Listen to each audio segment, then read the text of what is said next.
Hi, everybody. My name is Nick Bryant, and I'm the host of the aptly titled Nick Bryant podcast.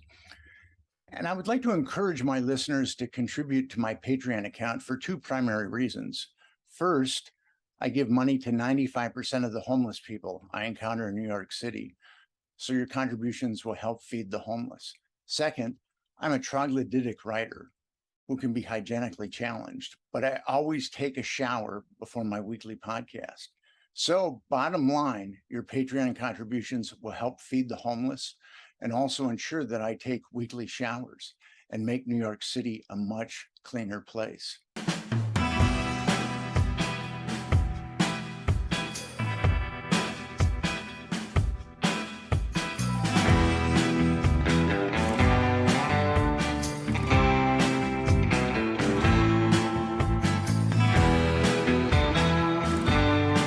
The paper reports that two of the male prostitutes were given a late-night tour of the White House last year.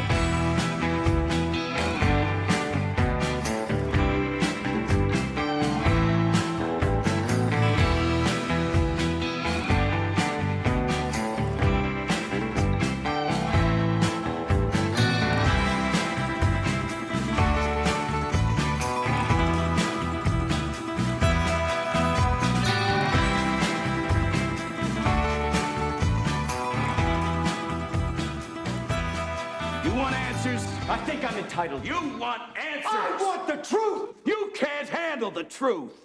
Hi, everybody. My name is Nick Bryant, and welcome to the Nick Bryant podcast. Today, my guest is Russ Baker. Russ is the CEO and founder of WhoWhatWhy.org, an excellent nonpartisan website.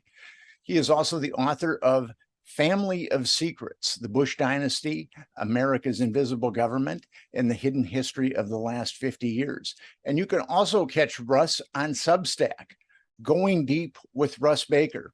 How you doing today, Russ? I'm doing great, Nick. Great to see you. Great to see you. So my listeners might not be familiar with your website, Who, What, Why. Could you tell us a little bit about that? Oh, how could that possibly be? I understand it. I understand it to be the world's breakthrough brand. Oh, it absolutely is. But, you know, there might be some people that are living in caves that haven't experienced it. May well be, although we do have a strong cave expansion division. But in any case, Who, What, Why is a nonprofit news organization. We don't take corporate money. We don't take ads. Everything we do is funded by members of the public, keeps us clean. And I started Who, What, Why actually around the same time that I started working on Family of Secrets, all of which comes out of my early days in journalism when I was writing for the paper called The Village Voice back in its semi-heyday and being given a very unusual carte blanche to investigate big things.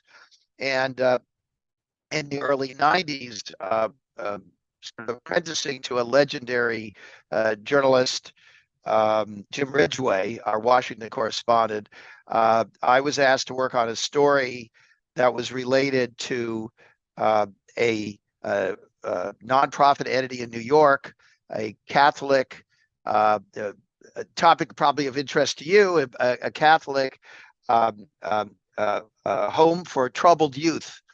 And the scandal was beginning to break that the priest who ran a place called Covenant House was up to the usual kinds of things we later discovered was quite common in these sorts of places with these troubled underage charges. And so as we were working on that, I began digging around. This was sort of before I really was an investigative journalist, but I sort of had inclinations that way. I started digging around into some of the people who were associated with this organization. I began looking at the board, and I discovered that the board chairman of Covenant House was a guy named Robert McCauley, and I discovered quickly that his college roommate was George H.W. Bush. And so I thought, well, that's interesting. And this was back when Bush was either president or just had left office.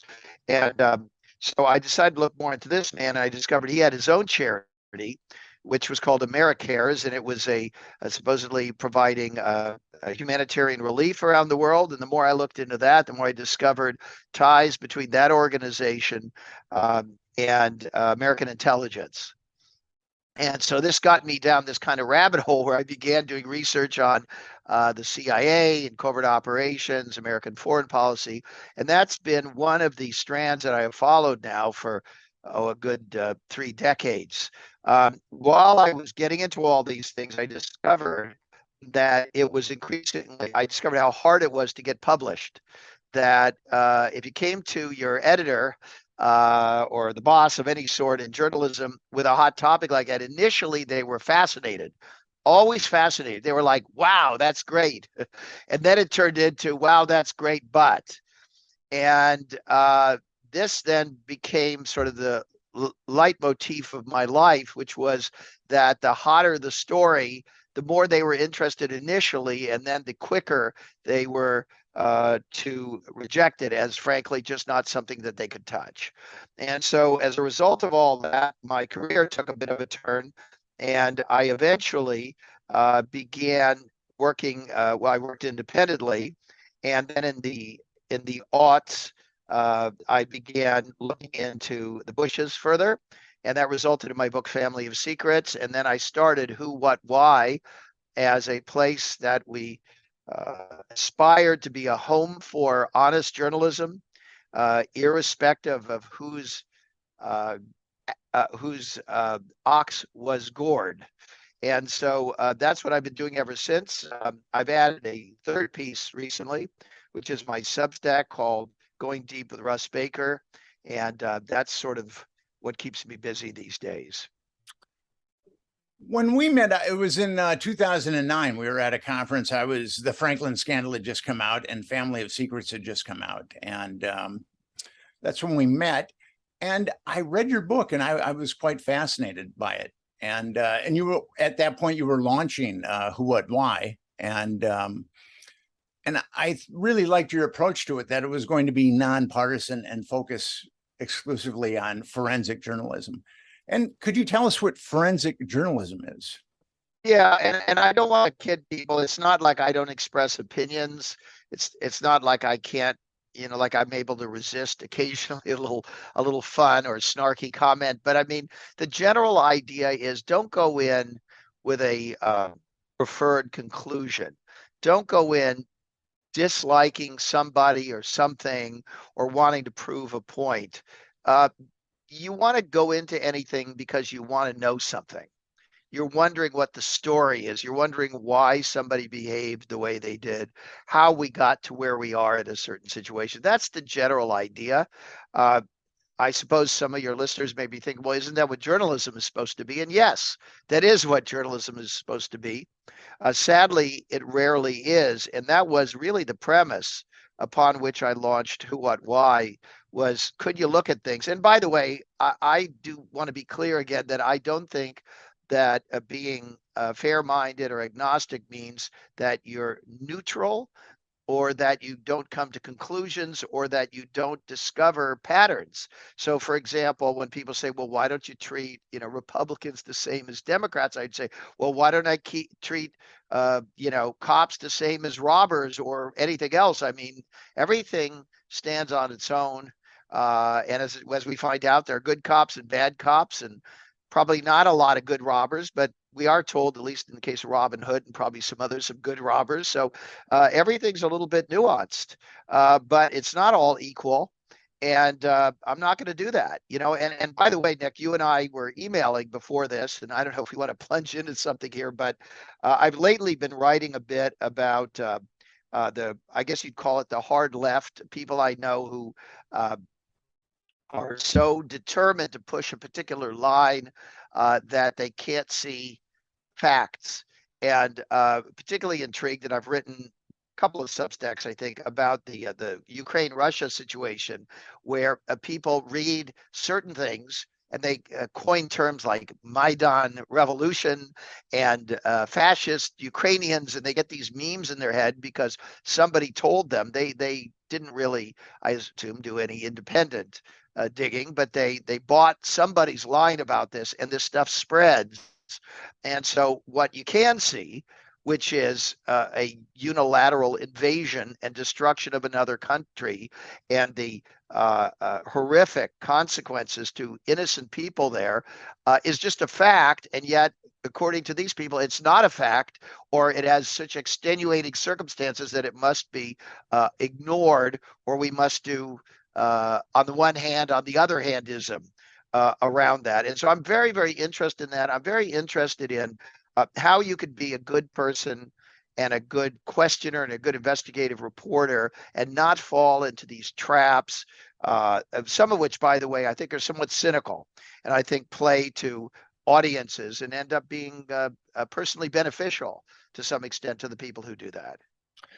You were talking about the difficulties getting things published. And when I was trying to get things published that were quite like the Franklin scandal, I came across a tremendous amount of cynicism. I kind of found that is one of the main mechanisms, denial mechanisms on the left, is cynicism.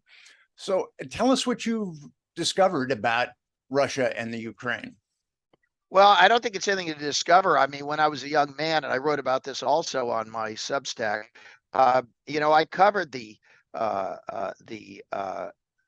fall of the Berlin Wall, and I covered the overthrow of Nicolae Ceausescu. And all you had to do was go to those places and see for yourself and talk to people. And those were horrific places. They were awful. And none of my hard left friends here who believe that anybody who's an enemy of the U.S. is therefore good and battling the imperialist state. I mean, none of them would want to live in those kind of situations where, 1 out of every 4 people was reporting on their own, family members or friends. I mean, nobody in their right mind would want to live in those places. Everybody by choice is living in the U.S. or Britain or something for a reason. And my point is, the U.S. has done a lot of terrible things. Britain has done a lot of terrible things, but that's why we stick it out here to fight the good fight, to improve it, but to kind of throw it all together that everything, everybody who works in the U.S. government is all exactly the same.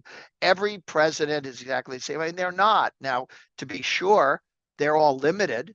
I mean, it's absolutely clear that none of the American presidents can seriously take on the national security state. That's absolutely clear. Okay, but it doesn't mean that Joe Biden and Richard Nixon, Ronald Reagan are all cut from the same cloth or all have the same worldview or philosophy. The fact that they're not able to do more, deal with structural things. And by the way, I was just reading something the other day about Noam Chomsky, who I assume we both admire greatly. But one of the things that Noam has done, and Howard Zinn, I think, did the same thing, was they made a rule for themselves: no conspiracies. Right? They were not going to touch, they were not going to discuss, they were not going to explore or lend credence to anything that would be labeled conspiracy, because what they wanted to do was tackle, if you will, visible structural problems and big issues. But my contention is there's no line between these things. In other words, conspiracy is a normal state of behavior for wealthy interests, wealthy individuals, members of systems, people trying to get ahead. This is a normal part of life, always has been, probably always will be. And so if we decide we are not going to investigate these great traumas, these great crimes that changed history and that are being perpetrated by the system itself, we can't tackle those big issues that those gentlemen correctly identify as things that we've got to tackle. In other words, you're never going to be able to fix or solve anything until you have a rule that is that we're going to look into everything and we're going to be open to exposing everything, and we're going to clean it all up, no matter how upsetting it might be to the public and to the system.